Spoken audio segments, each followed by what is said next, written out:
दोस्तों, देश के तौर पर आखिरकार हमारे सपने पूरे हो रहे हैं। पहले कश्मीर से धारा 370 हट गई, फिर अयोध्या में भव्य राम मंदिर की इजाजत मिल गई और अब लंबे इंतजार के बाद राफेल विमान भी भारत आ गए हैं। अब बस इंग्लैंड की महारानी कोहिनूर का हीरा भी हमें लौटा दें तो मैं संन्यास लेकर तपस्या करने स्विट्जरलैंड के पहाड़ों पर चला जाऊं।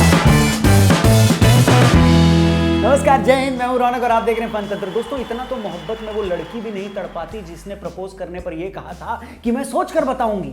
उसके जवाब के इंतजार में आपकी कमर 28 से 78 हो जाती है, आपके चश्मे का नंबर 0.75 से बढ़कर 7.5 हो जाता है, मगर वो जवाब नहीं देती। राफेल के इंतजार में भी हम लोगों की हालत कुछ उस मासूम प्रेमी जैसी हो रखी थी। MDH मसाले वाले अंकल भी अपने प्ले स्कूल के दिनों से सुन रहे हैं कि जल्द ही भारत में राफेल विमान आने वाला है, मगर वो कभी आया ही नहीं। और आज जब वो भारत आ गया है तो मेरी खुशी का और पाकिस्तान की फटी का कोई ठिकाना ही नहीं है। कोरोना के डर से आम आदमी 3 लेयर मास्क पहन रहा है, वहीं राफेल के डर से जनरल बाजवा ने 3 लेयर कच्छे सिलवा लिए हैं।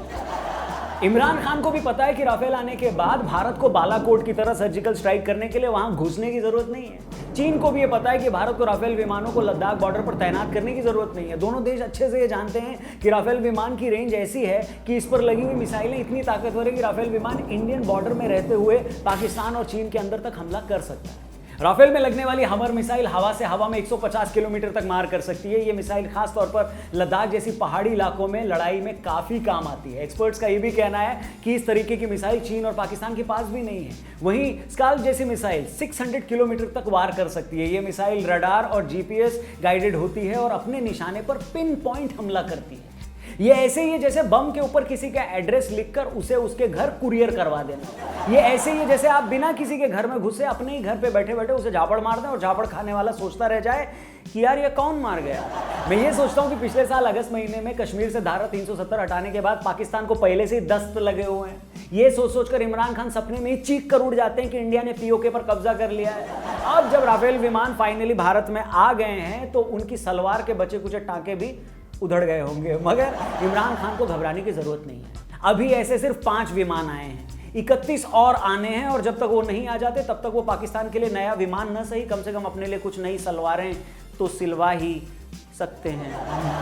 राफेल का नाम आते ही मुझे चीन और पाकिस्तान के साथ साथ राहुल बाबा की भी बड़ी याद आती है। 2019 के चुनाव से पहले राहुल बाबा ने राफेल इतनी बार बोला था कि अगर वो इससे आधी भी प्रैक्टिस कर लेते तो विश्वेश्वरैया बोल लेते, सही बोल लेते। राफेल सौदे में घोटाला ढूंढने में उन्होंने इतना दिमाग लगाया कि इससे आधा दिमाग लगाकर वो सच में आलू से सोना बनाने वाली फैक्ट्री खोल सकते हैं। इस घोटाले में अनिल अंबानी का हाथ ढूंढने में उन्होंने इतनी मेहनत करी कि इससे चौथाई मेहनत में वो मंगल ग्रह पर आलू उगा सकते थे और चाहते तो बाद में उसी फैक्ट्री के आलू से सोना बना सकते थे, लेकिन ना, उन्होंने ऐसा नहीं किया। ये तो राफेल आने से पहले की बात है, लेकिन जिस तरीके से भारतीय पॉलिटिक्स है, हैरानी नहीं होगी कि आने के बाद भी उस पर पॉलिटिक्स होती रहे।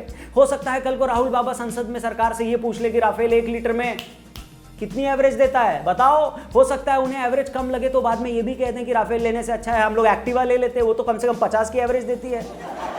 कोई सांसद सदन में ये कह दे कि अगर राफेल का निशाना इतना ही अच्छा है तो एक बार मेरे घर के सामने लगा मधुमक्खी का छत्ता उड़ाकर दिखाए, तब मैं जानूं। अगर उसका निशाना इतना सटीक है तो बिजली की तार में फंसी मेरे बच्चे की पतंग उतार कर दिखाए, तब मैं मानूं।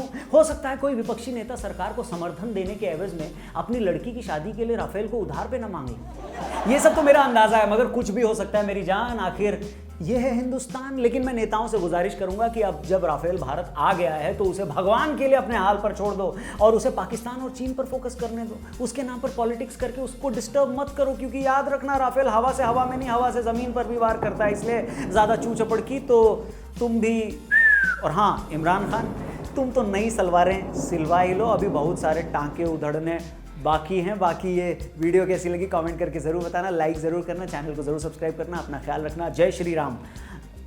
राम मंदिर पे आ रहा है कुछ special. Thank you very much. जय हिंद, वंदे मातरम, भारत माता की जय। अरे जाओ।